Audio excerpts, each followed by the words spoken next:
Taxpayer-funded gender transition surgeries for detained migrants. She actually said she supported that. She both wrote and answered in the affirmative when she was asked this. Oh. Let's have a look at Hillary Clinton and Trump in 2016 to give ourselves a reassuring little booster shot of joy. From everything I see, has no respect for this person. Well, that's because he'd rather have a puppet as president of the United States. No puppet. And it's pretty clear. You're the puppet. It's pretty clear you won't admit that the Russians have engaged in cyber attacks against the United States of America, that you encouraged espionage against our people, that you are willing to spout the Putin line, sign up for his wish list, break up NATO, do whatever he wants to do, and that you continue to get help from him because he has a very clear favorite in this race. No, I don't know what you're going to get with no mics live tonight. They've both aged. Yeah, it's been a tough time. It's been a tough few years. Let's have a look at CNN having a little panic about Trump's recent polling, because it seems that the Kamala honeymoon is over, baby. You look at the white voters without college degrees. This is a Trump-based constituency, obviously. You see his huge numbers with this group. You see that this is a trouble sign for Harris. She also, in a place like Georgia, is not doing well with white college-educated voters. She probably wants to make up some ground with white college-educated voters across these battlegrounds as well, Kate. An important gut check for both campaigns and on multiple levels in multiple states is what's coming out here. It's great to see you, David. Chris Christie says that Donald Trump has got a very particular strategy in mind. The ABC presidential debate is just 2 days away. Let's bring in former DNC chair Donna Brazile and former New Jersey Governor Chris Christie. So, Chris, you have debated Donald Trump. You have helped Donald Trump prepare for a debate. You have seen this all play out. What is going on with him right now? How do you think he is actually getting ready for this debate? He doesn't get ready. I mean, as someone who was in charge of debate prep in 2016 and 2020 for him, it was a constant struggle. There were times when we would go and debate prep would be scheduled. We'd go in to sit with him and he would just say, no, I'm not doing it. And that would be it. And it just wouldn't happen. And so my guess is that, especially now, as you said in the lead up, his seventh general election presidential debate, he really doesn't think he needs to prepare. He believes that just whatever his gut instincts are what's going to carry him. He will allow people to speak at him for a while. I will guarantee you there's been no mock debates. There never has been. He won't allow it, won't permit it. So he won't allow a mock debate. Like, he sees that as somehow breaching the sanctity of the concept. I mean, that don't make me like him less. Do you remember when we learned that Joe Biden had been on a special holiday to prepare for that debate? And then we saw it, and even his dear wife, Jill, didn't seem sincere when she congratulated him on it. I like the idea of a debate with a person that is not at all prepared and is entirely willing to trust their gut. Let me know in the chat how you think it's going to go. The mics are muted. There's no audience. So you're not going to get because you'd be in jail type moment. And again, do you think that the Republican Party, MAGA movement, and Trump in particular are still in a process of adapting to the social complexity that comes from transitioning from debating an elderly white male puppet of the establishment to debating a non-white female middle-aged puppet of the establishment? What are the complexities? There's all different types of puppet. You could have one with tentacles. You could have one with 9 eyes. You could have one that speaks out the top of its head with a kind of fluid, a hot piping lava-like fluid. Still the same thing. Trump's not preparing for any entity that he has to debate. So he will be typically Donald Trump, which is he's just going to go in there and wing it. And that's why I think what Kamala Harris does in this debate is significantly more important than what Donald Trump does, because he's going to be him. He's just going to wing it. You've seen this show before. she's the one that's going to get the most attention. She'll get the most attention. Will Kamala get advantages? Will this be a revelation of previously unexposed fissures? Will new information come? Will it make a difference? Obviously, in a debate situation, both sides must believe that there is a value to doing it. Even with all of the restrictions and controls, it's at least an indication of some kind of optimism, is it? And of some good faith from both of the parties. Is it? Or is it little more than a spectacle? Will we, on the other side of this debate that we're streaming live tonight, be holding a glowing orb of new information? Or will the people that believe in Kamala say she won, the people that believe in Trump say he won? Let me know. Have a watch party, Shane Larson, at your house, and invite everybody. Watch us stream on Rumble tonight. Chris Christie says Trump ain't preparing.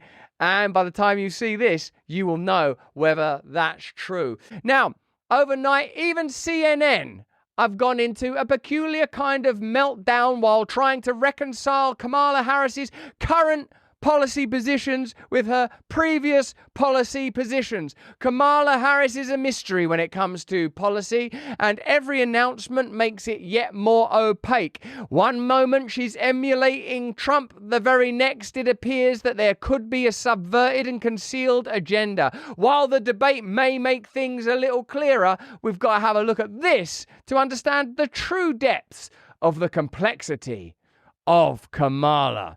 Let's have a look at this CNN report from Erin Burnett, who seems somewhat astonished. Tonight, Kamala Harris releasing details of her policy positions for the first time on her campaign website. A K-file investigation has uncovered, meantime, a 2019 questionnaire.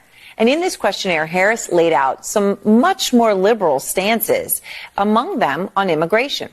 So in 2019, in what K-File found, she said she would cut funding to ICE, writing, quote, "Our immigrant detention system is out of control, and I believe we must end the unfair incarceration of thousands of individuals, families, and children. I was one of the first senators after President Trump was elected to advocate for a decrease in funding to ICE." Well, now, of course, she's touting the Biden administration's executive order to crack down on the border. K-File's Andrew Kaczynski joins me now. Andrew, that's pretty incredible on its own when you're talking about what you found here on ICE. What else did you find? Yeah, and this was a questionnaire that she filled out for the ACLU, and this questionnaire is really an interesting snapshot in time of that 2019 Democratic primary. Kamala Harris was trying to get to the left of Bernie Sanders. She was trying to get to the left of Elizabeth Warren, and you really see that in a lot of these answers, and I want to walk our viewers through a little bit of what she said. Let's just take immigration and look at what she said here. She said on immigration, she made this open-ended pledge to end immigrant detention. She said she supported taxpayer-funded gender transition surgeries for detained migrants. She also said she taxpayer-funded gender transition surgeries for detained migrants. She actually said she supported that. And what, may I ask, is wrong with that? How do you propose elsewise that the gender would be altered of a detained migrant without some sort of surgical procedure? Are you imagining that the gender could be changed simply by imagination or self-will or by the weather itself? It will require medical intervention. Listen, you know that we are partners with Rumble, and Rumble have gotten into the coffee game. Now, if you knew that your coffee had been tainted with pesticides and chemicals, sitting in bags for months, sitting in an old ball bag for months, probably with traces of mold, would you drink it? The answer is, of course you wouldn't. Even Jill Biden wouldn't drink a bag so contaminated. Most of the coffee we consume is stale, flavorless, and full of harmful substances that have a negative effect on our health. Rumble's 1775 coffee, on the other hand, is free from harmful substances and chemicals, whilst it's also rich in flavor. The beans are sourced from high-altitude farms in Bolivia, roasted weekly in Miami, and delivered fresh to your doorstep. As believers in freedom, buying 1775 coffee helps fight back against other coffee makers that don't even care about you none. Join the coffee revolution and brew rebellion with Rumble's 1775 coffee. It's dark, it's delicious, but there are a variety of blends available. All you got to do is go to 1775coffee.com/brand.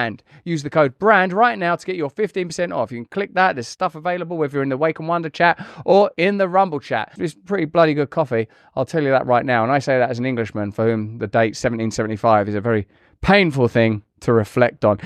What is the next policy? She both wrote and answered in the affirmative when she was asked this. Oh. And she said she also supported it for federal prisoners. Now, she also pledged to slash immigration detention by 50%, close all family and private facilities, and decrease funding for ICE, and then to end ICE detainers with local law enforcement. I mean, these are things that, you know, it would be hard to think that you would come up with taxpayer funding gender transitions for detained migrants, and yet aren't you surely trying to suggest that the American population at large don't want to fund the combined issues of gender transitioning surgery and immigration? What, Erin, is your problem, you fascist? This, as you say, written and verbally. You know, what else, you know, did you find?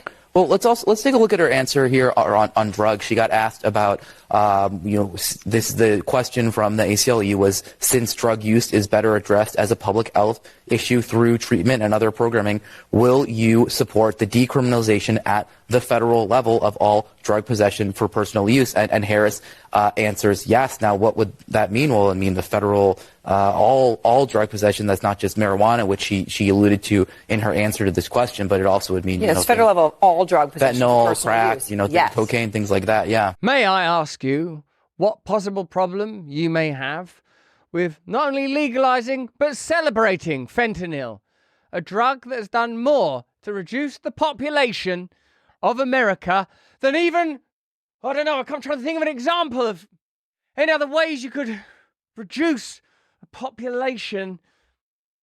Nope, I'm blanking bad. All I'm saying is getting populations down seems to be part of the agenda. What's wrong with that?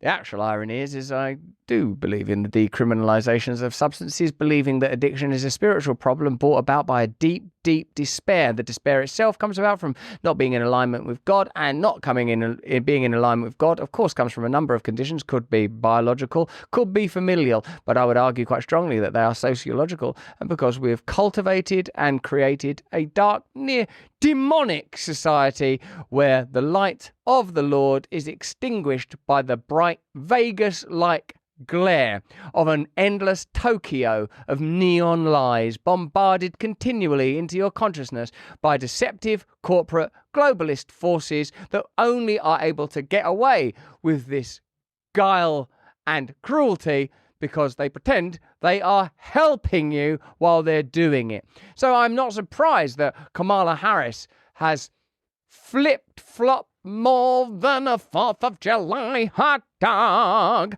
while trying to make sense of the business of running for president. Because if you don't actually have any principles at all, simply say anything, believe anything. If you are a cipher for a far deeper, potentially darker power, and I'm not suggesting that Kamala Harris is like aware of this while she's, what is it they're doing at their house, sizzling up bacon for a nephew. I was at home sizzling up bacon for a nephew, wasn't I, Chris? That's right. And I was, what was I doing? I was being in the war with a gun in a war army. I'm in a war army and I gunned them right up the war army. Didn't your wife say, my wife says I have problems with grammar. I'm having it now. I'm not saying grammar correctly. I was sizzling a bacon for a nephew. Was it a niece? I don't remember. I never watched DuckTales entirely. Am I right? Am I right, though? It's an extraordinary world that we're living in when this slew of mania and insanity can be passed off to the beautiful people of America as some kind of political campaign. And perhaps tonight in the debate, which I'm hoping you'll join us for, we will see a different perspective, a different view. Perhaps we will understand that life is not linear, but neither is it circular. It's more like a spiral, that the same ideas come round and round again, but perhaps this time you'll see them from a higher perspective or with a deeper understanding. And having lived through several elections now and managed to glean above all else that they are part of a deceptive spectacle that ensure the ongoing power of institutions that sit beneath the reach of electoral democracy, what we might see, at best, is a charismatic wrecking ball disrupting a trajectory towards globalist authoritarianism, which can easily be diagnosed by anyone looking at what happened during the pandemic period, what we were told at the beginning, what we experienced by the end. It's a complicated idea, and perhaps no perfect solution is yet available, and perhaps it's not even our job to bring about a perfect solution. But it is our best to be open-hearted, open-minded, and it is our right to be able to speak freely and to move towards a healthy awakening together. But that's just what I think. Why don't you let me know what you think in the comments and the chat? Because if even CNN can't make head nor tail of Kamala's positions, how can the rest of us possibly?